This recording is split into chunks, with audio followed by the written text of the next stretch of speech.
everybody, and welcome to Spin Bin Magazine. Today I'm here with Dane Sampson of Chillmore Inc., and I brought him here today to tell the story of his past year. Over 2024, Dane has taken a journey from Cincinnati, Ohio, down here to St. Pete, Florida. Coming down here to Florida, he had the opportunity to take all the skills that he learned working in the entertainment industry up in Cincinnati and put them to the test down here in Florida to see what he can do. He took a lot of risks and a big chance coming down here, having no resources and not really knowing many people down here. But this isn't my story to tell, so stay tuned to hear more about Dane Sampson and his journey. When you initially had the thought to leave Cincinnati and take a vacation, did you have any specific goals or anything that you wanted to accomplish?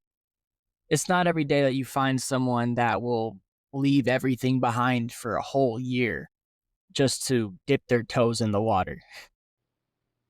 Well, I mean, if you, to be honest, at the point in time, like I didn't really have a game plan. There was no like divine intervention or like like from hopping on coattails. And people that know me, some people that don't. I've had some drug addiction issues, and at that point in time, like I had been sober for about a year, and then I started to backslide. And these were like heavy narcotics. And I had a friend, V.I. Peach, Lauren, good friend of mine. We have our ups and downs, but she had an opportunity, and I realized it took me a long time to realize if I did not remove myself from this situation, um, I don't know if I'd be here sitting down talking to you right now. That's how far gone I was in that. Um, so I needed to completely remove myself from everything I knew and start anew. And part of it was too. She's an entertainer. She's an artist. She's an organizer, a lot of things, and we've done business together in the past. And that was the main thing to come down there. Well, we were going to work together, and that's what brought me down. I took the plane. I decided in the middle of December, um, and I January 11th, I got down there. I brought $1,000 in a suitcase. That's what I came to Florida with, and no real plan at all. My goal was to get to do further my music, um, and to see a big portion of that was, had home. I had Cincinnati's a very small, competitive city, so there's tons of diamonds in the rough here, and they're more and more emerging today. But if you can get through the battleground of Cincinnati and start to be recognized and respected for the work that you do, you can take on any market. Because most other cities, I mean, take Pinellas County, for example, is 1 million people, right? The city of Cincinnati has 300,000, so you're tripling your part. And that's not even talking about Tampa, wherever else. Um, so that was the initial reason to come down. I knew I needed to change everything about me, not necessarily about me, but about my surroundings and the people that were around me and the access to things and, the reputation that I had, good or bad. I wanted to start from scratch. So I came to Florida to see what my merit was as a human, just being me. You came down here from Ohio to Florida. You came from a completely new realm. Initially, when you got down here, how was it getting acclimated to the new environment? Was it difficult? Was it easy? Well, I mean, so as I said, I went down there with a friend, and we had a falling out about a week after I got there. So I really did find myself with no one, no contacts, no resources. And after paying rent, I was about down to about $400. So um, I found that more people were open and accepting initially because especially where I was on the Gulf Boulevard Strip and located, they're almost indoctrinated. I think that's the word. Um, to be open and receptive and put on the show. Oh yeah, we love you. Blah, blah, blah, blah. Yeah, come here, come here. But that's the show. So to penetrate that inner circle is something way more difficult because once you start to figure out things or put things together or bring new things after years, because yes, that area has developed, but it is the same thing that it was 50 years ago. You know what I mean? So for me, I, I really this is when I really began to believe that manifestation was real. So every day I said I came down here to do music. I'm going to do music. Anybody that I met, I brought up. I want to do music. This is what I want to do. And every single person I met, every single day, I stuck to saying this. And I slowly took the steps. I don't know. And this might be divine intervention. I mean, they were putting me in places where it was slowly coming together. Um, I also, instead of holding on to like, oh, this guy could really give me this guy or this girl could really give me this opportunity, but you're just kind of dragging you along. I'm like, well, it's not the time. I'm moving on. I don't have time for this. You know what I'm saying? And if I get to the point that they see it, maybe they'll reach back out. While you were up in Cincinnati, you worked pretty intensely in the entertainment industry up there. Now that you've worked with some people in a whole new area, what were some key differences that you noticed between Cincinnati versus St. Pete? Yeah, yeah, for sure. So like, if you want to take that big city, small city mentality. So in Cincinnati, if you do something great, you stand out pretty quickly. You know what I'm saying? Because it is such a small population. What I found in Florida is, triple the people, triple the amount of talented people. Okay. So you could do something great in what might pop in a smaller city. It is harder to stand out amongst a bigger crowd Yeah. and a bigger population down there. So the grind is there, the dedication, the hunger is there. Um, and I just saw it needed some direction where and I found that too in Cincinnati, but once you start to get to a certain level, people know what to do. Now they're trying to do that out of the box thinking, and that's kind of what the stance that I took to it. You know what I'm saying? So I understand people are like really really excited. You know what I mean? And it's the two contrasts. In Cincinnati, where I was at, they were no longer. I didn't feel like they were always really as excited. It became a job. You know what I mean? This is how they pay their bills. This is that. Are they taking time to enjoy doing what they do? In Florida, everyone was excited. Everyone was excited. It was very hard to find people that were tainted. Um, not that I didn't find them, but it was very hard to find people that tainted. They still had that glow in their eye. They might take a little bit of convincing that, like, oh, well, we've tried that. We've tried. Well, okay, well, we'll try it my way one time. You know what I'm saying? Just see me out, hear me out, because I would love for you to be a part of this, but I'm going to do it regardless. You know, um, and I got to give a shout out to like Rockstar Life. I guess it was meant to do it because I was going to work one day. I had found myself in a condo in Clearwater. Um, and again, I didn't really know anyone. And I was going to work. I ordered a Lyft to go to work one day, and he was my driver, and we were talking. And he did tell me about some of his experiences with management and things like that, and trusting the wrong people that had left him tainted. And we just really got to talking, and we hung out a little bit. And I was like, whatever we do, I want to be brought in slowly because I know how it is once you get the ball rolling, it don't stop rolling. You know what I'm saying? And especially if you can get it to roll uphill. You know what I'm saying? You have to keep your foot on that gas or you're going to backslide. And he opened a lot of doors on the strength of his name for me, and I'll be always be appreciative of that. Um, and really, I won't. I don't. I'm going to say this in the right way, and I'm getting comfortable with this. I'll be 40 in February. I'm about 4 or 5 years into what I would say being a professional in this business, where that's where you're making money, you're spending money, and people are spending money on you. That's what I consider a professional. Once you start making money, you can start to lose that amateur status. Um, and they just needed a leader. You know what I mean? And I say this about artists and creatives: they're ADD, ADHD as well. So they have a million and one great ideas, right?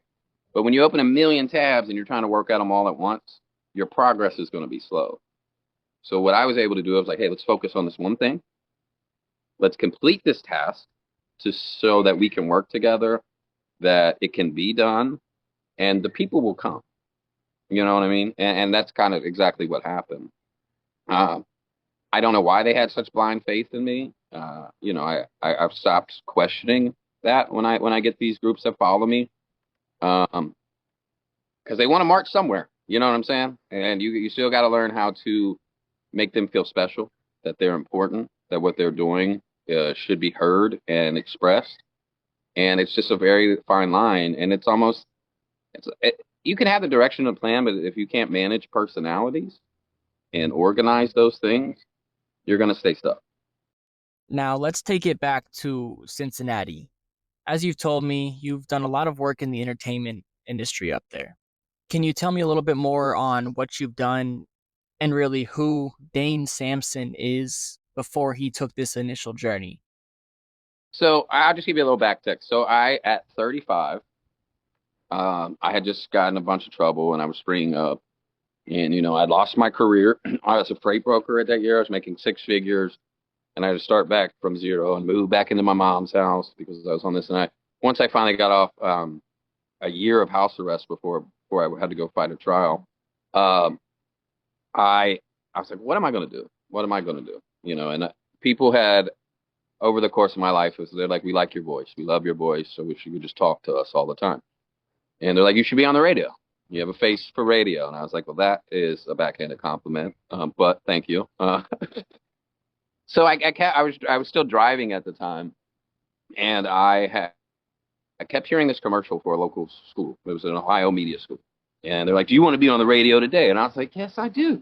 Uh, and so I went and I checked out the school, and they did. They put you on the radio that day, just kind of as like a guest thing, and I enrolled at the school. And that was the first. When I started the school, that was the first time I was in a safe space with other creatives wanting to create. That were also, and here's the catch, because you have some people that have and some people that have not. We all invested in ourselves in that moment to do this. You know what I'm saying? And so I started on Cincy Underground. It was feeling great. I would really put myself in a place that I was feeling good, everything was good, and then came along COVID. Okay. Shut shit down. And I was like, this is not what I was paying for. So one of the instructors I met was named B Love. He's like a legend around here for like local artists, media, things like that. And I reached out to him because I knew he was at a local radio station, internet radio station called Busy One Radio.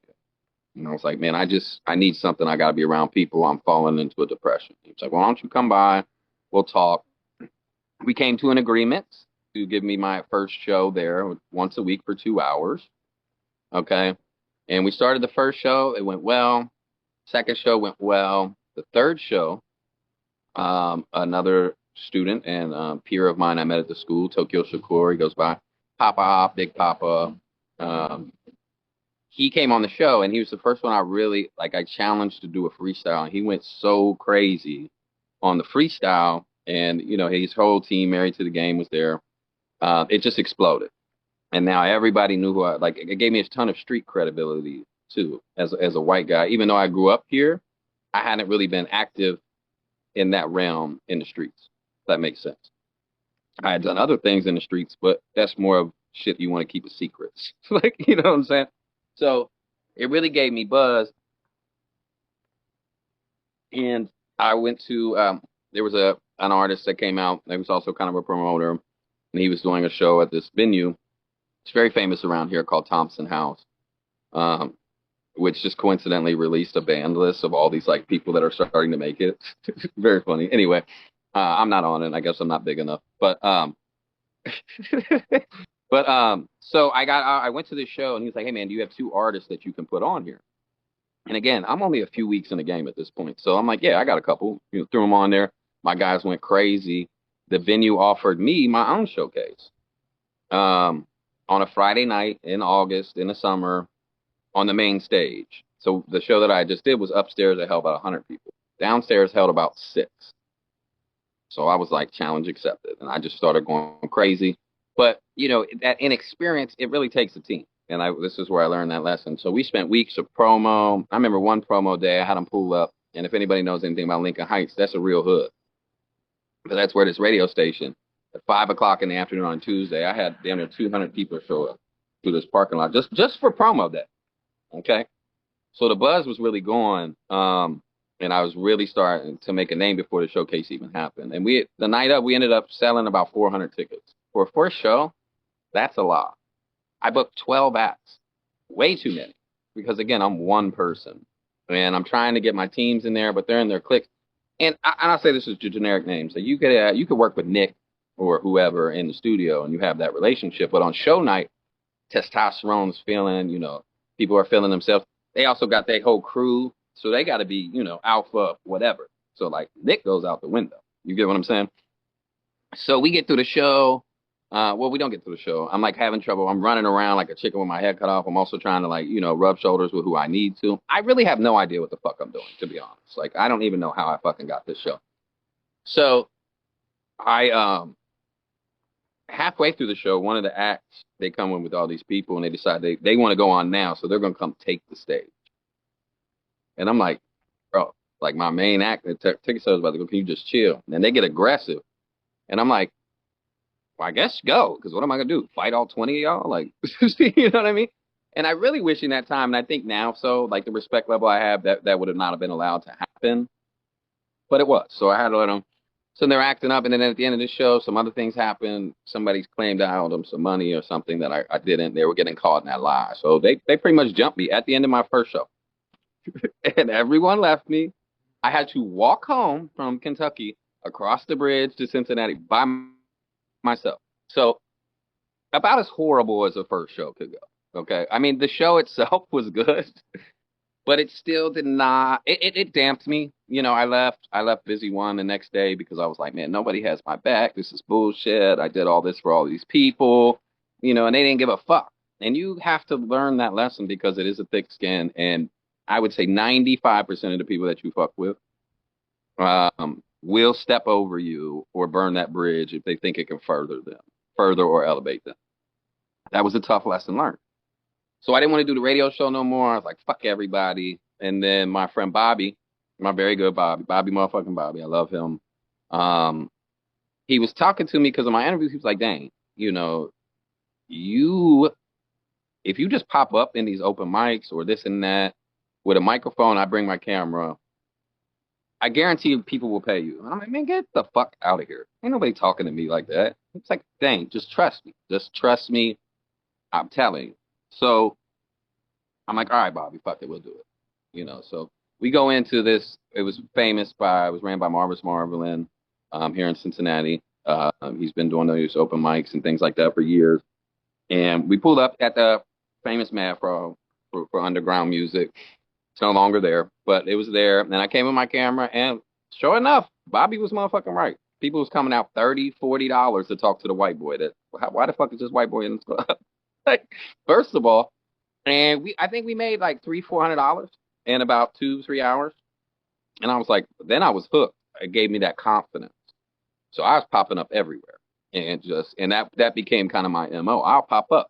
Not in an aggressive manner, but I will pop out and pop up, show out, put a mic. And I really learned a lot of them, they can do the music, they can do this, but no one's taking the time to talk to them and ask them about their craft or their art and kind of let them be a human being behind the artist. And I very much enjoy helping people tell their stories.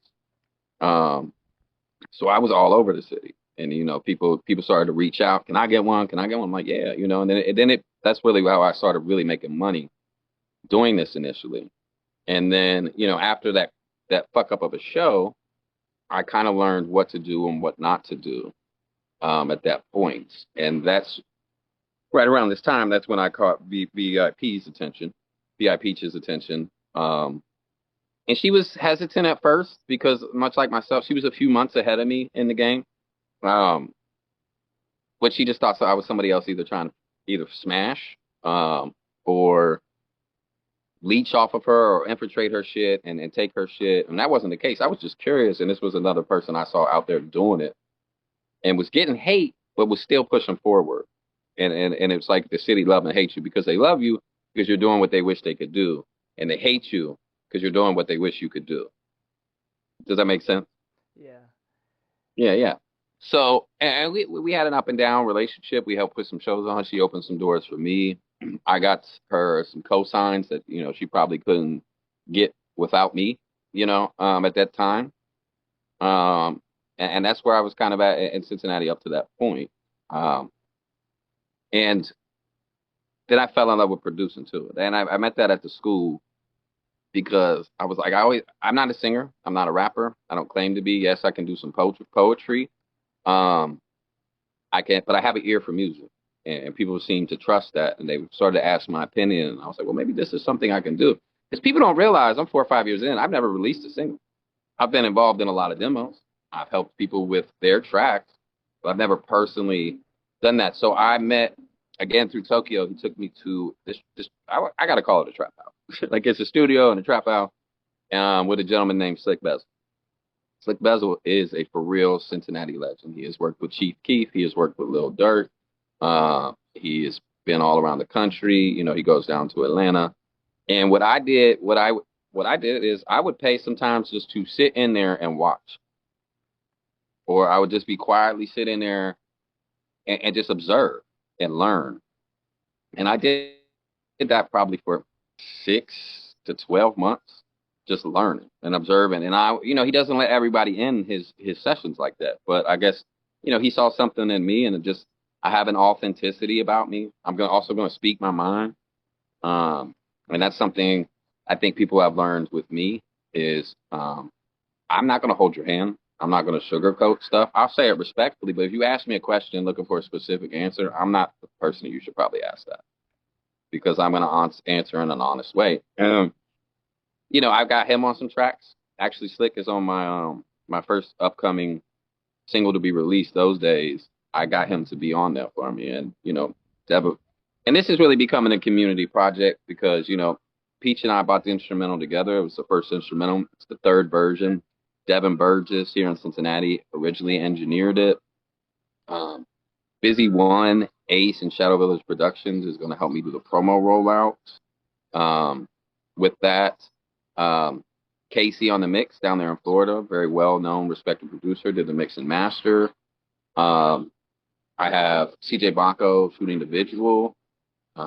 Unfortunately, Nash, she has some personal things that she won't, so Peach will be replacing her just in the video. It'll still be her original track. And that's kind of coming out after that. So I built up all that momentum, and then the law comes back, right?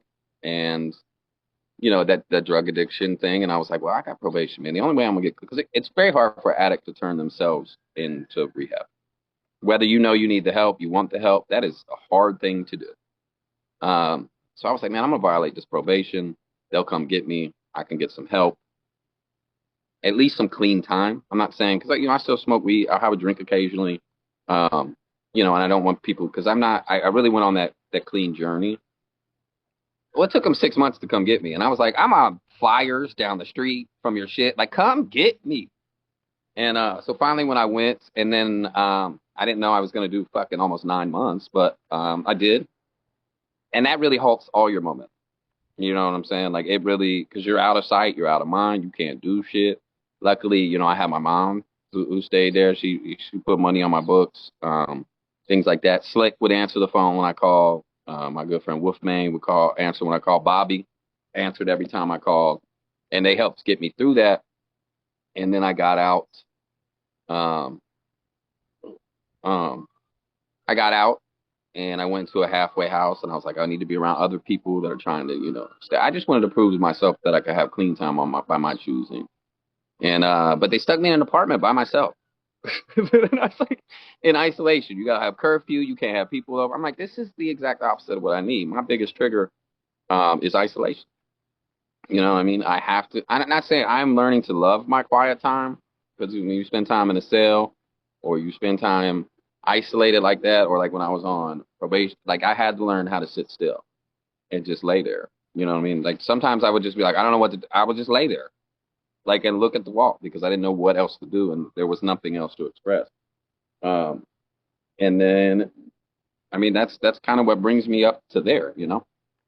I've hosted many events down here. I'm again with VIP. Some of the events we did. Are you familiar with Twista? Or the rapper Twista? Okay, you're a little bit younger. He's a Grammy Award-winning artist. He's multi-platinum. He has songs with Kanye West. We booked him to headline one of our shows right here in Cincinnati. That was more Peach. I just helped. That was a huge event for the city. And then I've had my own events. And I don't charge artists. I try not to never charge artists if I can help it.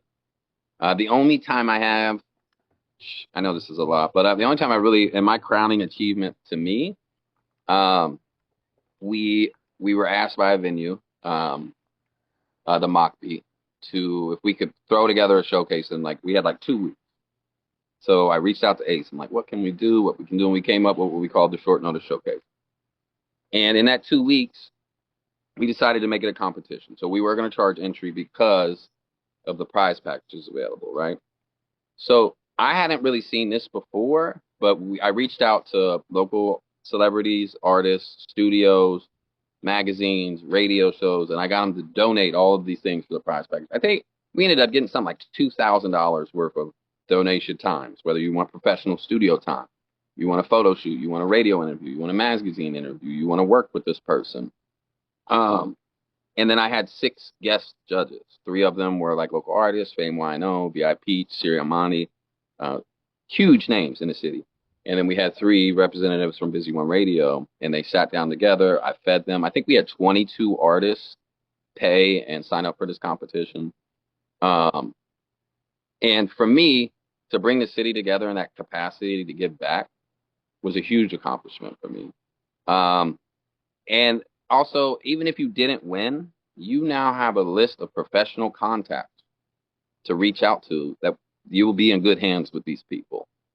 And for the amount of people that came together for that, um, and we were up against the night before we did it the night before like this huge event that was taking place, and for us to get the turnout that we did, that will always be a milestone accomplishment and a feather in my cap, that I'll never really forget.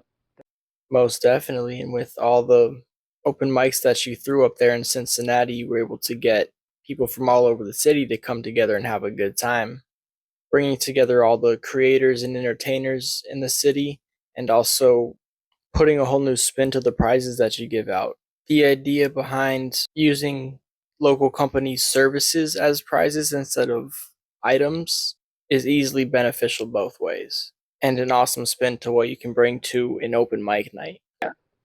Well, and especially when whether you're getting sponsors, you're getting people to donate their time, you're getting people to try to get them money, whatever. It has to be mutually beneficial, right? One hand has to wash the other, in order for it to be like a fair agreement and to really get people to donate these things. And I I've worked in sales, I've done that, so I always got that kind of aspect. Okay, what do I get out of this? Well, you get exposure for your company, you get exposure for your brand. You always talk about wanting to give back. This is an opportunity to do that, and it's within the realm of art, you know. And it's just been a model and a thing and like a you can explain it sometimes, but sometimes you just got to show them for them to get it. You know what I mean? And what did they lose? I fed them. I fed all my judges. I had a chef come in and fed them meals. Like, I really took out. Did I make a bunch of money? I think I made $100, but it was worth it. And that was the first time I really knew that I was respected in the city, and now that I should move forward owning that respect that I have. And that's even though from that city that our community is very, very, yeah, I mean, it's very tight knit. It's very hard to penetrate. But just like when I got to Florida, they was like, "Who is this motherfucker? Like, where did he come from?" Like, and I don't have an explanation because at that time, dude, I had no money. I didn't even have an ID. I didn't carry a wallet. Like, it was just like I walked in and I'm like, I want to do this, and I just was able to manifest and do it because out of sheer will, I guess. Like, or maybe I was just too stupid to think I could fail. Pushing through with sheer will comes a lot of hardships. So, with that, what were some of the main issues or problems that you ran into while you were here in Florida? Okay, well, that's the thing too. Okay, so like I said, me and Pete. Hey, how you doing, man? Uh, Peach and I, like I said, we had the falling out. So I was literally like basically homeless. Like, you know what I mean? And I had never been homeless. And I was able to reach some resources, and I reached out to somebody, and they're like, "Oh yeah, man, And then the first night we decided, we went out. I reached out to a friend. I took a shot in the dark that I had moved to Florida. I was like, "Hey, you still in Florida?" She's like, "Yeah." And then she was like right down the street from me, and that's weird. So anyway, I meet up with her, and I was like, "Oh, maybe we'll hang out." No, she was like, "I gotta go," and I was like, "Oh, fuck, what do I do now?" So I just walked on the beach, in St. Pete Beach, and funny story, I didn't know beaches ended. So like I just am walking, and there's just like these rocks. I was like, I'll just climb over them. And next thing, it's like 5 o'clock in the morning. I'm just in the ocean, like, and I feel like that was like cleansing my old self off. Okay, all right, can't get worse than this. I'm just flailing around in the pitch black dark in the ocean. So I picked myself up. I met with a guy the next day, and he's like, "Yeah, man, you can stay with us. You know, I'll introduce you." And I go and I meet this family that he's staying with. And I will say that in Florida, people room up with strangers, houses full of people. It's just kind of like, unless you really got it, there's the haves and the have-nots. And even the have-nots kind of have stuff in Florida. Um, so I was like, cool, cool, cool. And I'm like, okay, well, where's my room? They're walking me through the house, and we get out like to the yard, and they're like, well, you can put your tent here. And I'm like, tent? Like, I came down here to get clean and off drugs. I didn't realize I was going to be living like a homeless crackhead in somebody's backyard. There's fucking chickens back here. Like, what the fuck, dude? Uh, so I spent a full month in a tent. And I was like, I tried to be positive. And I'm like, it's just like a Florida thing. Like, it's a cool hippie thing. Like, it'll be an experience. Well, it was still fucking February, and it was cold. Like, and you guys have a lot of condensation and dew, so I would just like wake up soaked. Like, did I piss my whole body or what? I don't know what's going on. So, and then people place you in there. That family had some PTSD things going on, and I'm like, I'm trying to get out of there. I'm working in the bar. So, I'm a 20-year veteran of bartending, and like so that craft always translates. And even then, I'm talking to them, and these old ladies were the meanest, drunkest, sunburnt ladies. I feel like they took out every hatred for men that they've ever had on me. Like, we still young, get them, make them look like us. And I'm like, no. Like, why are y'all so angry for? Why is everybody so fucking angry down here now? Like, and now the newness of like the traveler or visitor or vacationers that they were treating me as is wearing off. I'm like, y'all suck, dude. So we spent a month there. I moved in with the friend I called. I won't mention her name. That happened to Lou, Florida, and she had been tainted. And what I came across with her is she had started working from home. I never stopped, So she get drunk, and she was also very much. She wanted to be able to afford this place, and had never had a place, a lease in her name, even though she'd been there for like 15 years. Um, and very much wanted to be able to afford it and wanted to control it like that. And I'm like, well, girl, you asked me to move in. Stop being so fucking mean, bro. And talk to me like an adult. Why do I gotta wake up to just angry texts every day? We would knock this out in like 5 minutes if you just had an adult conversation. So I did live there for 2 months, walking on eggshells. And then I had met a girl. Again, I'm gonna leave names out, but I had met a lady at a job orientation. And she was cute. She was wearing like this little sweater vest, and like on her lunch break, she was like, "I'm gonna go get something to eat." I was like, "Okay." And instead of like lunch, she came back with like this potted flower, and I just like it was just like adorable, like the quirky girl. So like we started dating, and I wanted to move out of that girl's house, so I was like, hey, why don't we do a trial month, and I will move in um for a month. If it goes good, cool. If not, no hard feelings. She's like, okay. So about a few days beforehand, um, we a few days before I'm supposed to move in, she's like, "Hey, Dan, I didn't exactly tell you everything. I've been on month to month, and we either have to re-sign the lease or move." I'm like, "Girl, it's in 3 days." And I already gave my note. Okay, okay, you got me. You got me. Good job. You got me. So I signed the lease, and I'm thinking that it's going to be like this mutually beneficial. She's very autistic. I don't know. They're damn near the same thing now. And very whimsical. Um, and I'm like, cool. Well, as soon as I move in, like her parents cut her off because they had been paying her bills. Now I'm fully responsible. She don't want to work. She don't want to do nothing. Like, and I'm like, I have adopted a 41-year-old child. Awesome. This is great for me. And I'm still going hard. I'm still going hard. Like, so anyway, it starts to get over there. Some of her addictions use. She's starting to make me do it, and it comes to a head one night, and she had lost a job that I helped her get, and instead of just being like, this is my fault, I'm an adult, she wanted to blame me, and it got violent. Um, she decided to take her aggression out in a physical manner. So I had to call the police, and she was removed. And you know what? I'm not ashamed of that as a man. You know what I'm saying? Because I could have done. They're like, well, why don't you do something back? Because then I'd be the one in jail. You know what I'm saying? And I'm not gonna let you bring me to your level. Get it out. You feel better? No. Now your problems are worse. So she was removed, and now I'm in charge of this condo that I didn't really want in the first place.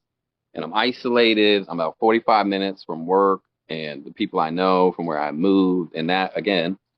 So my addiction had started to come back because isolation is my biggest trigger. And every night I went and I did that, but I still was starting to put something together, and that's right around the time that Tom picks me up in that lift. Um, and so we're talking. You know, he's taking me to the studio. He's bringing me around people. He's introducing to me to people. Um, and I just have I don't know what it is about me. I can't like I can go into a room. I can analyze everything. I can almost hear all of your conversations at once. And I'm like, all right, this is what we got to do. Boom, boom, boom, boom, boom, boom, bam. Now we got a plan. And they're like, how the fuck did you do that? I don't know. It's just the way my brain is wired. Like, um, so we start to do that. You know, I found a way to get out of that lease and move in with another couple in this house, which was cool. I had some private space. I was around people, so I wasn't isolated. You know, Tom and I started to hang out quite a bit, and then I wanted to do this open mic. And I had been spending. I was working at the Friendly Tavern, which is no longer there. Thanks, Elaine. Um, about the open mic, and he wants to help, but he's like, maybe Firm should do this. And I think Firm. I was like, well, I love Firm, but I think he's more of a digital host. You know, he's an introvert. You got to be an extreme extrovert to host a show like this and be able to handle the crowd and not let it overwhelm you. And But like finally, I convinced Tom to co-host this with me, and it took me about a month or two to convince him to do that. And I'm like, just trust me, bro. Like, think of it. You're not taking a step back by doing open mics. You're in control now. You get to set the tone. You get to open the show. You get to help influence. And we use that same model. We got the Boom Boom Room to donate 2 hours of studio time. Firm donated an interview. I donated things. You did eventually on the came second on, show, yeah. I think. And it really started to capture. And like the talent was there. But yes, that first show, I was bartending, co-hosting, directing, Yeah. um, all at once. Because, and you know, that's how bad I wanted it. So Yeah. I was, regardless, you could give me a million excuses. You could do this, and you got to understand. I had to also convince the Friendly Tavern, who had only done karaoke for 40 years, to try this something new, that it would bring appeal. And they're like, well, we're not. Wait. So I waited until the season was over. I picked the slowest day of the week, which was Monday nights, in the off season after dinner service to do this. And that first show, I want to say we had 20, 25 people show up. Half of them were the artists. We captured footage, you know, and I would sit down after every show. Firm would come over once a week. We'd spend about 4 to 6 hours putting that 2 to 3 minute fucking recap video together, just scrutinizing it and putting it together and putting transitions and editing and release. The second show, I want to say we about 30 to 40 people came out. You were there for that one. Um, and you were there, but people didn't know that you were also doing an article on it. You just got to sit back and watch it. And you know, our relationship really started to blossom after that.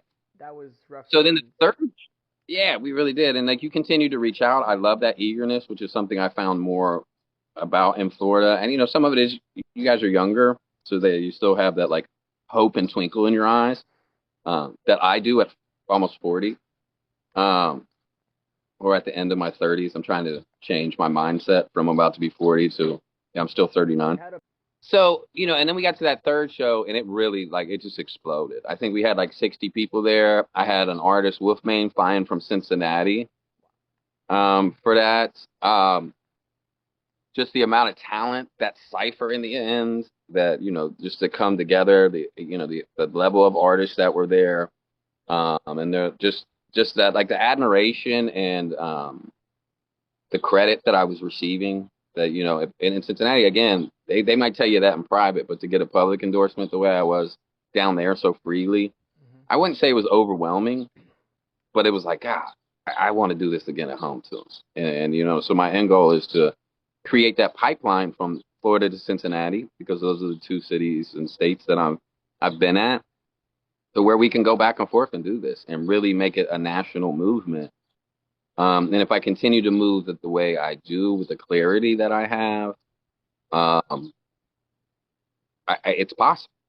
I keep saying it every day, just how I manifested that open mic and this and that. I'm going to manifest it again, and I'm going to make this a real thing. I think I've had, I got hired to MC that for the Fast and the Furious, which on the strength of you, I got that because I was a relative unknown, and we brought music to that.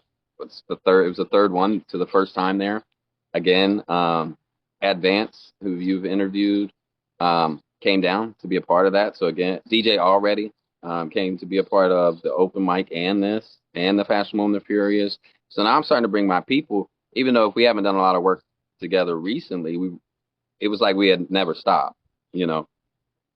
Um, and yeah, that's kind of where it's at. I'm getting used. I'm still getting used to the feeling of like, I can be a leader and lead and still remain humble and appreciative and lead by example. I'm not a perfect person. I still have my vices. I still have my struggles. Um, and that's where we were at. And then, like I said, then the hurricane came out of nowhere, and it took everything away again because, God or your higher power, they will humble you to keep you from getting a big head. And that's exactly what it did. And then it was a struggle. I went to that strip club and still my energy was there. I'm not going to name the strip club, but like even there, like my vibe was different. You can make money even in the adult and sex work field by empowering other people and making them feel good instead of leaving them confused in the dark or inebriated or fear, embolden those girls. So, I got to do a Friendsgiving there on a day that they would normally be closed, and I was told, we've been in this business 30 years and we've never been able to make it successful. And I said, well, you just got to change the rhetoric. Everybody loves titties and ass, but also people don't like to be alone.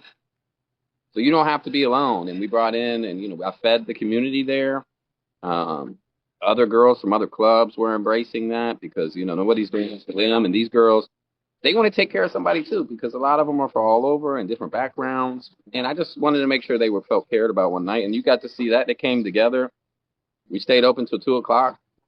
They told me we were busier to that night on a night that they were traditionally closed than they have been on the weekends. So that is a success to me.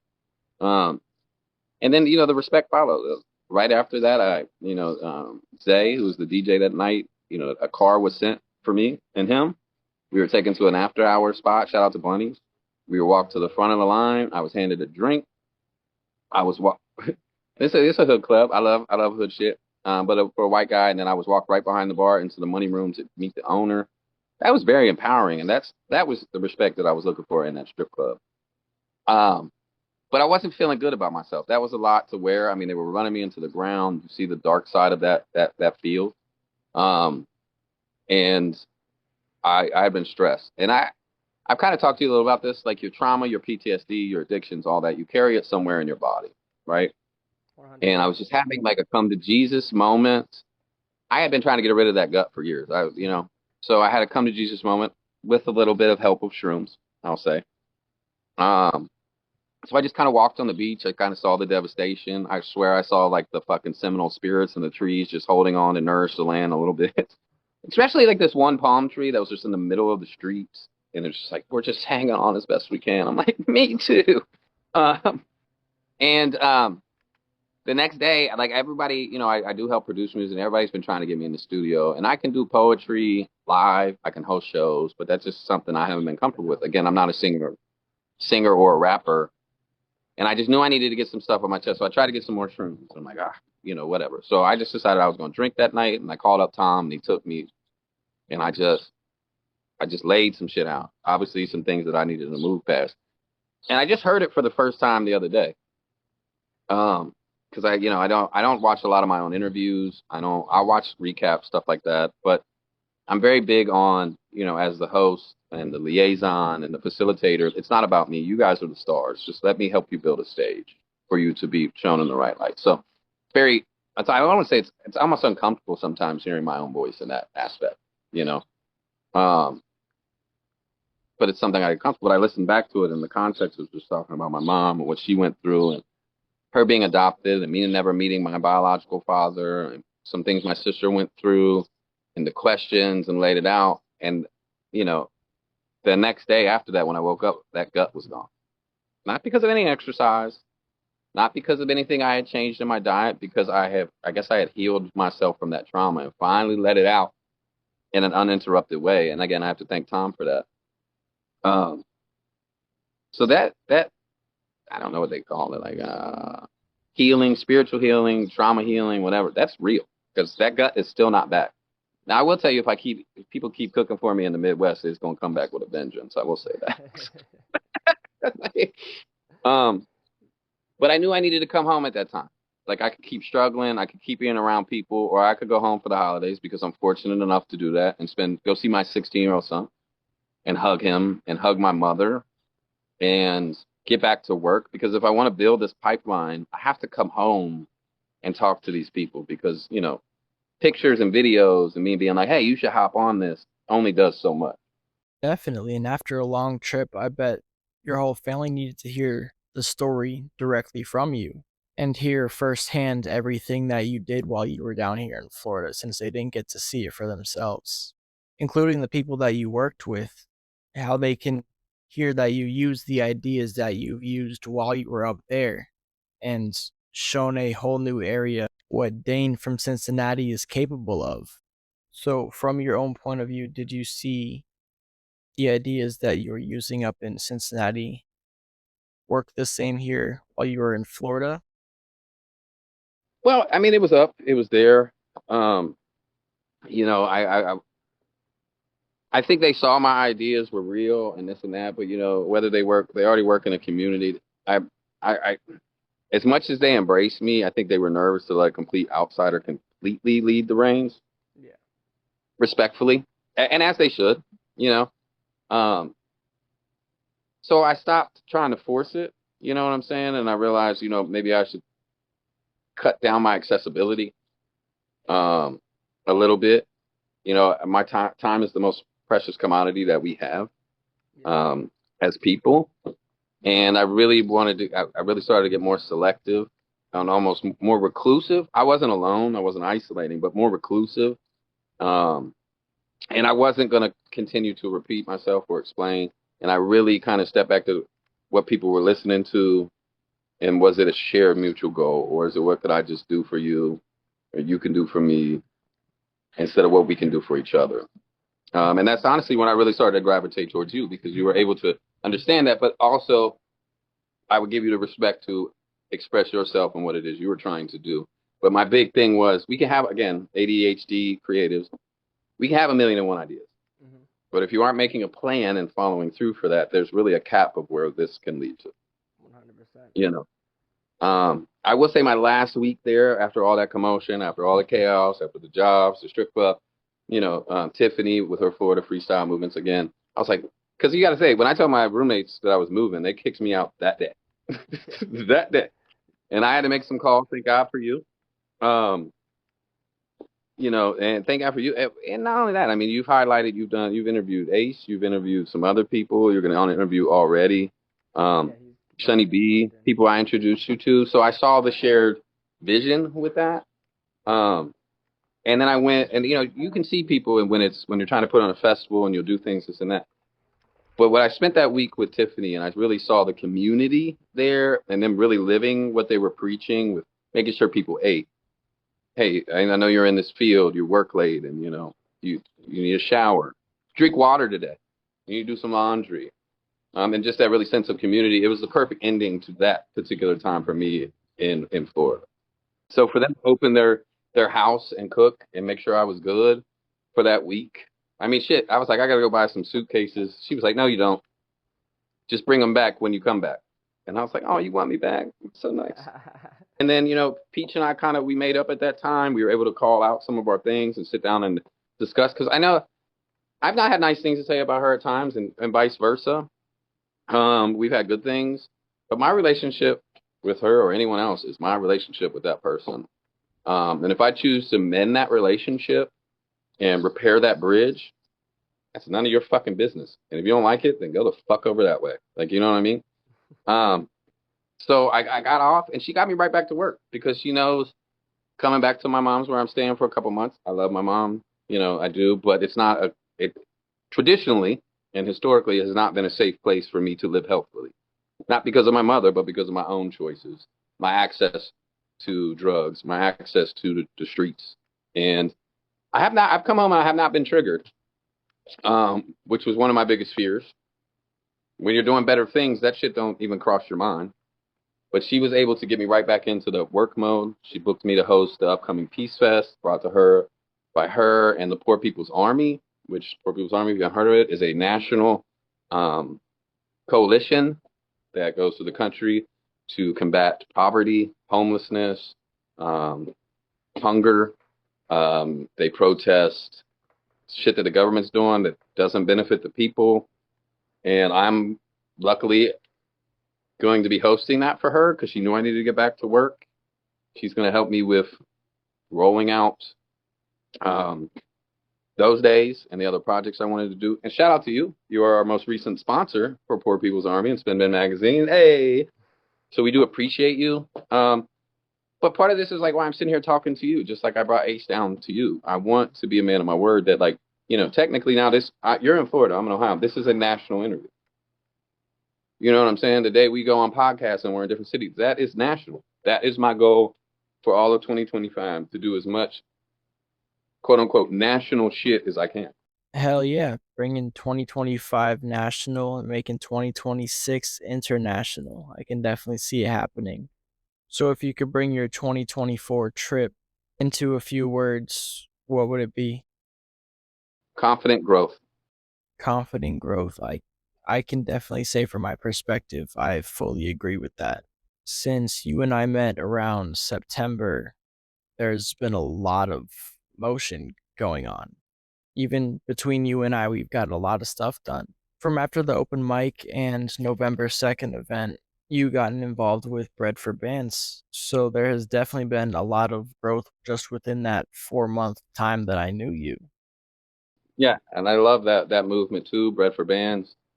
Um, Thanks for bringing that into me. That's something that I'm going to work hard to help you grow. I mean, for again, Bread for Bands, if you don't know, is a nonprofit movement where we literally give you the tools and teach you the skill to bake bread, which also, I don't know if you noticed, aliens are invading, government's about to go to war. You might need that skill. But we teach you that, and then we bring in our tools and we help you sell it. And what the goal is to fund creatives and artists projects. Um, so you teach financial literacy, responsibility, a skill. And say you come to us and you're like, hey, I really want to do this music video. I've been struggling. This is it. So we give you a financial goal. Exactly. And Once you put in work and you meet that goal, we'll cut you a check to fund your project. So no one is going to do this shit for you. Nothing. Nothing in this world, unless you are a super have compared to the have nots, it's not coming for free. I don't give a fuck how talented you are. You still got to put the work in. And it's a way for you to learn a skill, do the work, and invest in yourself. And then once you see that you can do it, now you can rinse and repeat over and over and over again in anything that you want to do in life. now that we're coming into the new year, what are some new things that you have lined up for yourself that you'll either be part of or working on or building?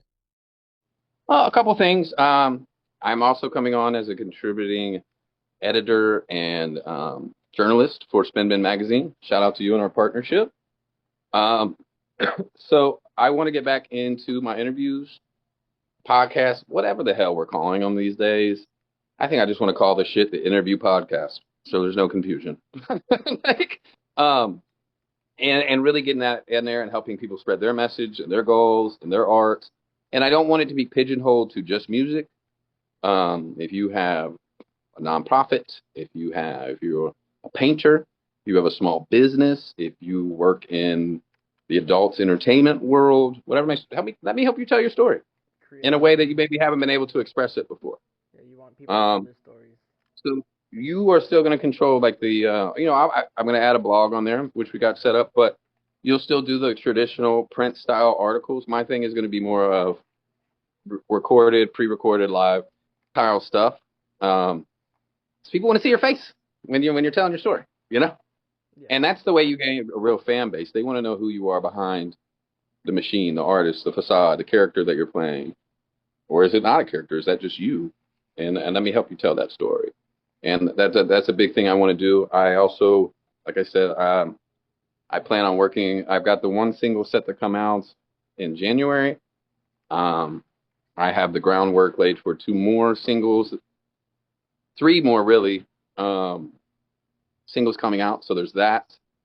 Um, I plan on coming back to Florida in February. That is my target range, target dates or whatever. And I'm booked for three festivals down there to host. Again, through Florida Freestyle Events and Tiffany and yourself. Um,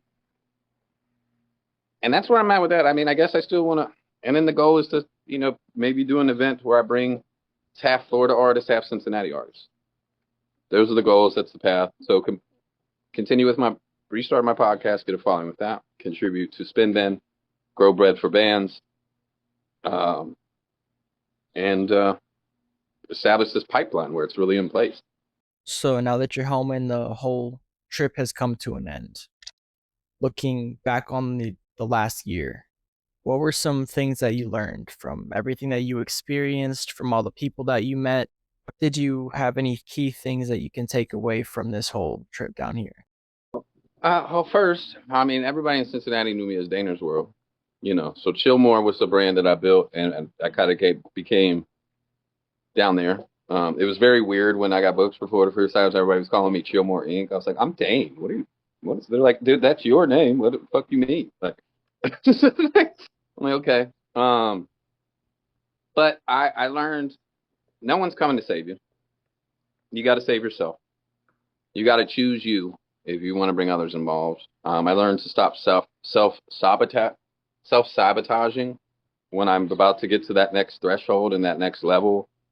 To stop putting a cap on myself. That if you can't clap for yourself, how you gonna clap for anyone else?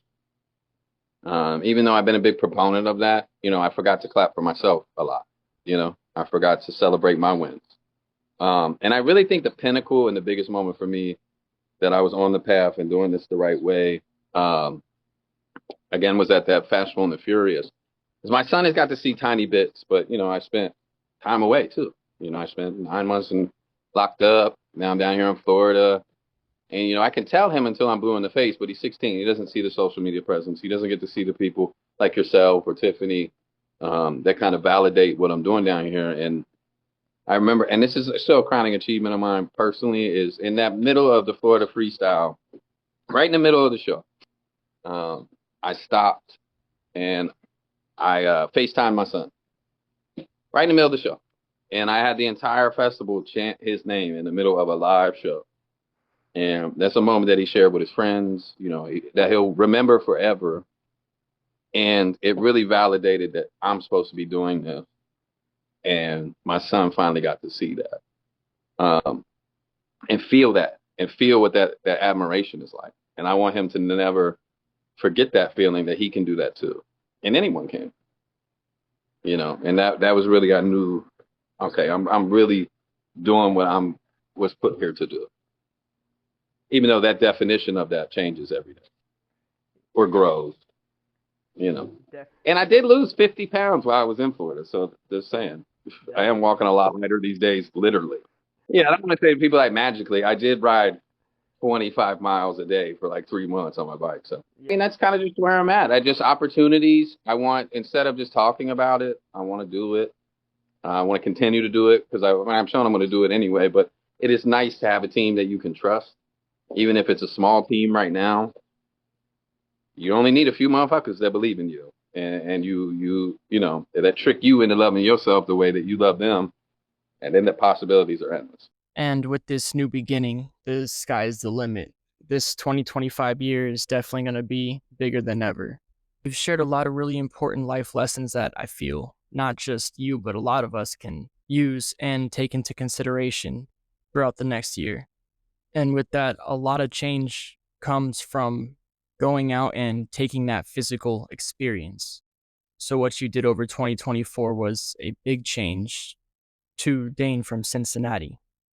Along the way, you have a lot of people that also believe in you too. So before we wrap this up, do you have any shout outs that you would like to mention from working in the industry or just over the past year? Well, I mean, I feel like I've shouted out a lot of people. But we'll do some more. Shout out to Spin Ben and Bread for Bands. Shout out to For the Freestyle Events. Shout out to VI Peach, DJ Already. Shout out to Advance and Shadow Village Productions. Shout out to the Boom Boom Room and Rockstar Life. Shout out to Real Firm. Um, and shout out to anybody that really helped me get through this journey. Shout out to my good friend Jillian, who was there for, we met closely after that, but she just accepted me for the fucking weirdo that I was. And when I wasn't on camera or demonstrating, and I just got to breathe for a minute. Her friendship means a lot to me. Um, and yeah, I think that really about covers it for now. Shout out to Slick Bezel for helping put that song together, as well as Nash. I hope that she comes back into the fold with that song because it's a hit. Um, and shout out to anybody that just believed in me the way I believed in them. And I think that's a good note to end it on. Definitely. Thank you everyone for tuning in here today. You can stay locked in with Dane from Chillmore Inc. at Chillmore Inc. on social media, or stay tuned to spinbinmag.com and see what more he has to provide to our website. And with that being said, thank you for tuning in. You're here on Spin Bin Magazine, where we are always in rotation.